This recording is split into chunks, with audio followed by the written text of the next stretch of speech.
ဗုဒ္ဓသာသမီကျမမိတ်ဆွေများအလုံးပဲမင်္ဂလာပါဒီနေ့တစ်နေ့တာလုံးမှာဗုဒ္ဓသာသမီတွေကအတာစားတာဖြစ်တာမို့ကျမကတစ်နေ့တာလုံးအတွက်ကန်ဆိုးခြင်းတွေဘေးအန္တရာယ်တွေကင်းစင်စေမိအထူးရရလက်ဆောင်လေးကိုပြောပြသွားမှာပဲဖြစ်ပါတယ်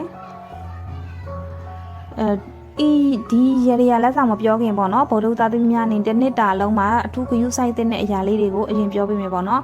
ဗုဒ္ဓသာသမီများအနေနဲ့ဒီနေ့တစ်နေ့တာလုံးမှာဘယ်ကိစ္စမှဆိုမိမိဘက်ကစိတ်လိုက်မှန်ပါတယူ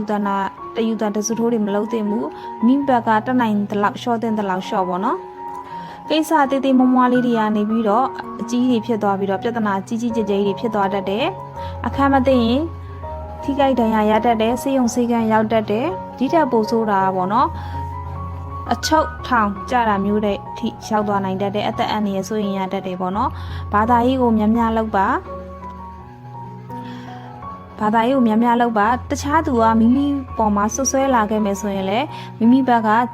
အတက်နိုင်တဲ့လောက်ပေါ့နော်ဖြည့်ရှင်းနိုင်တဲ့လောက်ဖြည့်ရှင်းမှာဒေါသကိုလျှော့နိုင်တဲ့လောက်လျှော့ပါဒါကတော့ဗုဒ္ဓသာသမီများအနေနဲ့တစ်နှစ်တာလုံးအထူးသတိထားရမယ်အချက်လက်လေးပေါ့နော်ဒီကမှာတော့ရေရနီလန်းလေးရေရတစ်နှစ်တာလုံးမှာကံကောင်းခြင်းတွေရစေဖို့အတွက်ပေါ့နော်ကံဆိုးခြင်းတွေပယ်ပြောက်ပြီးတော့ကံကောင်းခြင်းတွေရစေဖို့အတွက်ဆိုလို့ရင်အခုကျွန်မပြောပြမယ်ရေရလေးကိုအသေးစိတ်လေးလိုက်ပြီးတော့တည်တည်ချာချာလေးလုပ်ပြီးပေါ့နော်ဟုတ်ကဲ့ပါဒါကတော့ဘလို့ရေရနီလန်းလဲဆိုရင်အိမ်ရဖះမှာတောက်တော်ရီတစ်ခွက်ပြီးတော့လာမုတ်ကလူပူဇော်ရမယ်စင်မီးတိုင်လဲထွန်းရမယ်ပေါ့နော်စင်မီးတိုင်ထွန်းရမယ်တောက်တော်ရီတစ်ခွက်လာမုတ်ကလူပူဇော်ပြီးတော့မိမိတစ်နှစ်တာလုံးမှာကံဆိုးခြင်းတွေပဲပြောက်ပြီးတော့ကံကောင်းခြင်းတွေရစေဖို့အတွက်တစ်နှစ်တာလုံးမှာကံကောင်းစေဖို့အတွက်ဆုတောင်းမှာပဲဖြစ်ပါတယ်ပြီးတော့ကကြတော့နေရအတိတကျမရှိဘဲနဲ့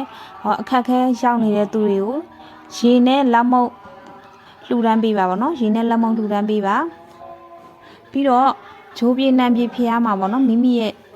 ဂျိုးနံဖျားဗုဒ္ဓဦးနံဖျားမှာ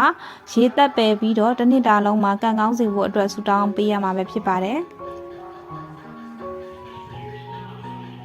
ဟုတ်ကဲ့ပါဒီရေရာလေးတွေကိုပေါ့နော်အထူးသတိပြုပြီးတော့ပြုလုပ်ပေးလိုက်ပါပြုလုပ်ရမယ့်နေ့ကတော့ဗုဒ္ဓဦးနေ့တစ်နေ့ပေါ့နော်တစ်နေ့ပတ်လုံးမှာကြိုက်တဲ့နေ့ကြိုက်တဲ့လမှာပြုလုပ်လို့ရပါတယ်ပြုလုပ်ရမယ့်နေ့ကတော့ဗုဒ္ဓဦးနေ့တစ်နေ့တာမှာပြုလုပ်မှာပဲဖြစ်ပါတယ်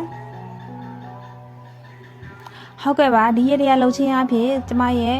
မိတ်ဆွေဗုဒ္ဓသားသမီးများကံဆိုးခြင်းတွေပယ်ပြောက်ပြီးတော့ကံကောင်းခြင်းတွေရရှိမှာပဲဖြစ်ပါတယ်ဗုဒ္ဓသားသမီးမိတ်ဆွေများအလုံးပဲတစ်နှစ်ပတ်လုံးအတွက်ကံဆိုးခြင်းတွေပယ်ပြောက်နိုင်ကြပါ